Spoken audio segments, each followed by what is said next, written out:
Okay, so if this is the inside of our cell, you can see that there's mitochondria there, we've got our nucleus, and then all through here is your cytosol.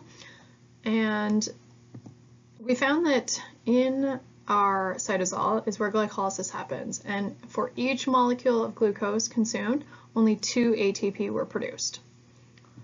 So that means that 34 more ATP have to be made inside the mitochondria. So everything else is going to happen inside, but we need to first get those pyruvate inside to the mitochondria so that they can do their job.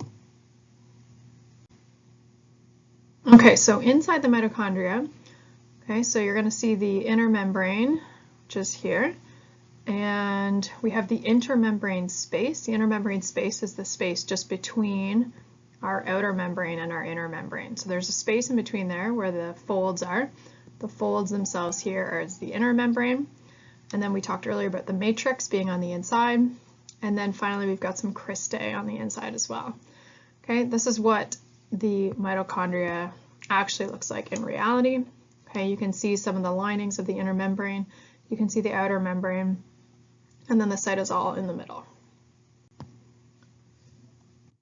So inside the mitochondria, the outer membrane, it contains the transport protein porin. So remember we talked about when we discussed macromolecules, we talked about the proteins, and porin is an example of a transport protein, and that affects permeability. So it'll allow some things into the mitochondria and allow some things to stay out of the mitochondria. The inner membrane contains a phospholipid, which is cardiolipid, and that makes membrane impermeable to ions, which is a condition which is required for ATP production. So if you go back to, remember our phospholipids are lipids and they do not like water. They are hydrophobic, and so a lot of these polar ions and charged ions don't like to get through these fats. So the inner membrane allows it to be impermeable to ions, and this is going to be really important when we get to our ETC, the electron transport chain. Our intermembrane space is the fluid-filled area containing enzymes and hydrogen ions. So this is an area where there's going to be tons and tons of enzymes that are going to help this process happen.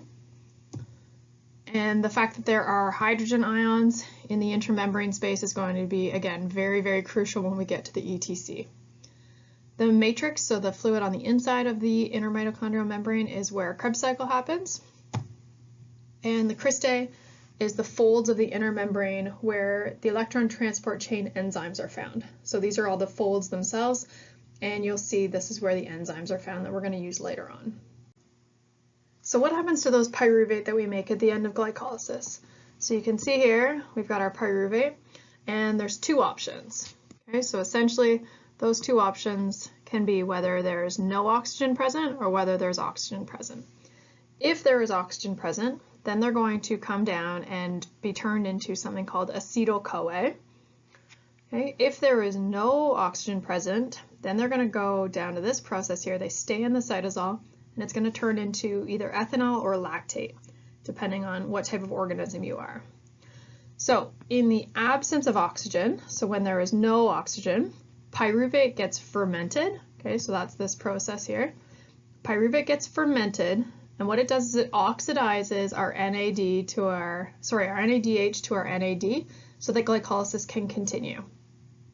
So remember, we produce NADH at the end of glycolysis or somewhere in the process of glycolysis, and in order to make glycolysis happen again, we have to oxidize NADH and turn it back into NAD+. And if we do that, then glycolysis can continue and we can keep with that process going.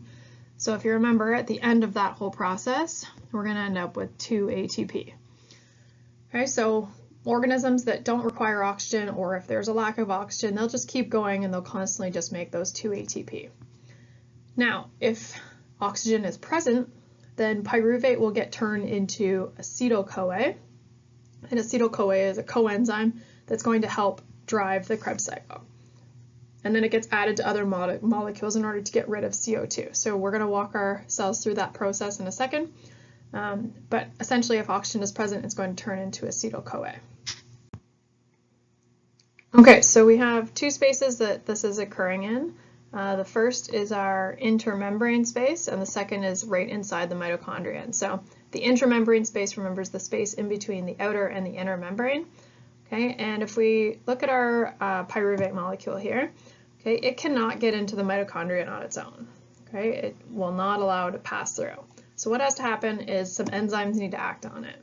So this multi-enzyme pyruvate dehydrogenase complex just means a bunch of stuff together. So this is a multi-enzyme complex, and it's going to accept the pyruvate into it. And then we have a few things that happen from here. So the first thing is we have decarboxylation. So if you break that down, D means you're going to be removing it. Okay, carbox, hopefully that reminds you of carbon dioxide. So it's going to decarboxylize, which means that now instead of a 3 carbon molecule, we are now down to 2 carbons. And where did that other carbon go? Well, we know that that carbon became part of carbon dioxide here. So we cleaved off one of the carbons, it combined with some oxygen, and now it is carbon dioxide. Second step is oxidation. Okay, so you have our NAD plus here, and our NAD plus is just always kind of floating around in this intramembrane space. So our NAD plus is going to come into contact with our 2 carbon molecule. Okay, and then it becomes NADH. And so when it becomes NADH, remember to be able to go from NAD plus to NADH, okay, it had to gain an electron in the form of this hydrogen. So it gained an electron, which means it was reduced. Okay, and remember, nothing can be reduced without something else being oxidized, so that means this molecule here was oxidized. So it lost an electron and it donated it to NAD, and it became NADH. And now you'll notice the NADH is actually inside the mitochondria. So when it's inside the mitochondria, that's going to be helpful because it's going to then go to the electron transport chain to be used later. Okay, so next step is we have attachment. And attachment, you'll see this is a CoA, it's called a coenzyme A, and it is going to come in and it's going to attach itself to our 2 carbon molecule. And once the CoA attaches to it, now this entire molecule here is called acetyl-CoA. And acetyl-CoA is going to be able to move into the move into the mitochondria, and then it's going to be able to be used during the Krebs cycle. So just to go over all that again, we have decarboxylation. So we're just going to, if you look, this is step A, and this is step A over here. So in step A, we have a CO2 removal. Okay, so here's our pyruvate molecule. This is what it looks like in structural diagram form. So we still have our 1, 2, 3 carbons. Okay, and then you have some other functional groups there. So decarboxylation just essentially means that one of the carbons is going to be cleaved off. Okay, and we're left with a 2 carbon molecule. Okay, and that 2 carbon molecule lost its other carbon to carbon dioxide. So what it does is it rips off pyruvate's CO2 head. So there you can see the CO2 right there. That CO2 head then gets cleaved off and we release carbon dioxide. So there's another spot where we are losing and releasing carbon dioxide. Okay, step 2, or B, which is right here. So B is when we're going to oxidize. So NAD plus becomes NADH. And what happens is that we form something called an acetate molecule. So we took the pyruvate, we cleaved off the carbon dioxide here, okay? And now we are left with an acetate molecule after NAD plus has oxidized this molecule to become an acetate. So NAD plus itself has been reduced because it's gained an electron, but the molecule that's coming through the membrane here has been oxidized. And third is the attachment phase. So attachment is when you are going to attach our CoA, which is right here, and it attaches to the acetyl, which we got from this step here. So the acetate molecule combines with this CoA molecule, and then overall you're going to end up with a molecule called acetyl-CoA. Okay, so essentially what this process does is it adds the enzyme CoA to the neck of the pyruvate. So remember we cleaved off the neck of the pyruvate in this initial step over here. Now we're going to replace it with this CoA enzyme. Okay, and the CoA enzyme, then this entire molecule here is acetyl-CoA. And acetyl-CoA will then move into the Krebs cycle to create some more ATP. So steps A and B together are called oxidative decarboxylation. Okay, and that's just a big word to say. Decarboxylation just means essentially you're going to be removing a carbon.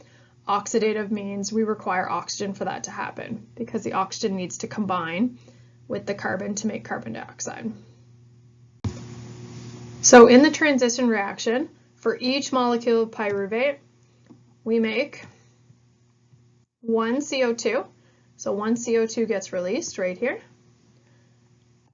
and one NADH is produced, which is right here.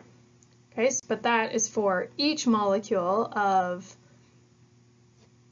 pyruvate, and remember we always have two because at the end of glycolysis we ended up with two pyruvates. So this happens twice. So all of these get multiplied by 2.